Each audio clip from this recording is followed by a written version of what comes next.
welcome back.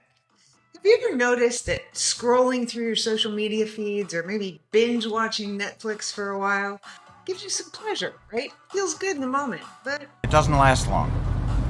while hitting the gym takes some effort, but once you get there and you get that workout in, you leave feeling energized and accomplished for like the whole day. So what's the difference? I'd love to know that. Yeah, me too. Because that would be valuable information. Well, the answer lies Don't say dopamine. Dopamine and Yes, it all boils down to one word. dopamine is usually referred to as the reward and pleasure chemical. Yeah, it's a little short-sighted though. It's actually the reward and motivation chemical.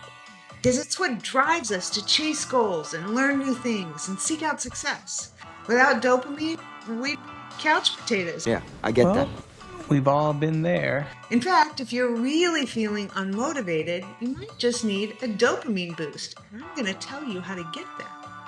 But not all dopamine hits are created equal. Some make you stronger and more motivated, while others trap you in an endless loop of craving more. Well, that sounds terrible. Now, before we dig into all the geeky goodness, if you enjoy my Neuro Nuggets, hit that like and subscribe button for me. It takes 2 seconds, and it really helps. All right, so how can you tell the difference between the real dopamine and the fake dopamine? Well, think of it as the difference between fuel and fumes. Real dopamine fuels long-term success, while fake dopamine burns out quickly and it keeps you chasing the next hit. Real dopamine is associated with activities that promote growth and learning and genuine satisfaction. Exercise is probably the best way to get a real dopamine hit. Physical activity boosts dopamine naturally while improving mood and energy. But it's also released when we accomplish goals.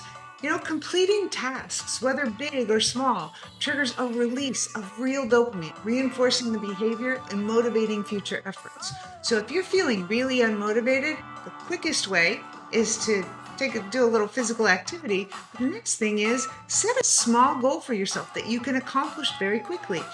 That will give you almost an instant real dopamine boost. It's also released when we build relationships. Like we think of oxytocin as the connection chemical, but engaging in meaningful interactions with others fosters a sense of connection and belonging. And this leads to the release of real dopamine. That is good to know. How did I not know this? This could be a game changer. Fake dopamine, on the other hand, is often derived from quick, superficial pleasures that provide temporary satisfaction but lead to burnout and dissatisfaction. Like when you hear that ding on your inbox. Social media is perhaps one of the biggest sources of fake dopamine. That instant gratification we get from likes and shares and comments creates a cycle of dependency where we're constantly seeking that next dopamine fix, that next like, that next form of approval. Another is substance use. Drugs and alcohol can provide a rapid release of dopamine, but the effects are short-lived and they can lead to addiction and negative consequences. And we often say an overproduction of fake dopamine leads to addiction. And overindulgence, engaging in excessive consumption of food or shopping or porn or whatever your vice is, can provide a quick dopamine hit, but ultimately leaves you feeling empty. Now, when you constantly chase the cheap dopamine, your brain gets flooded with too much stimulation and it starts to down-regulate dopamine receptors. What does that mean? It means you need more stimulation just to feel the same amount of pleasure. Over time, this leads to dopamine desensitization, a state where even things you once enjoyed no longer bring you joy, no longer feel rewarding.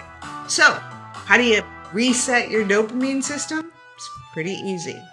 Technology is a huge source of fake dopamine. Unplug, take a break from social media, even if it's just for a day or two.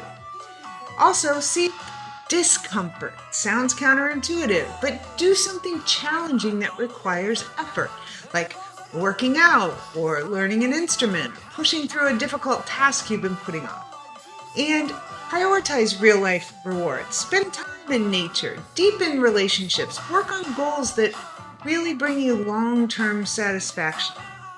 So now that you know the difference between real and fake dopamine hits, what are you going to do about it?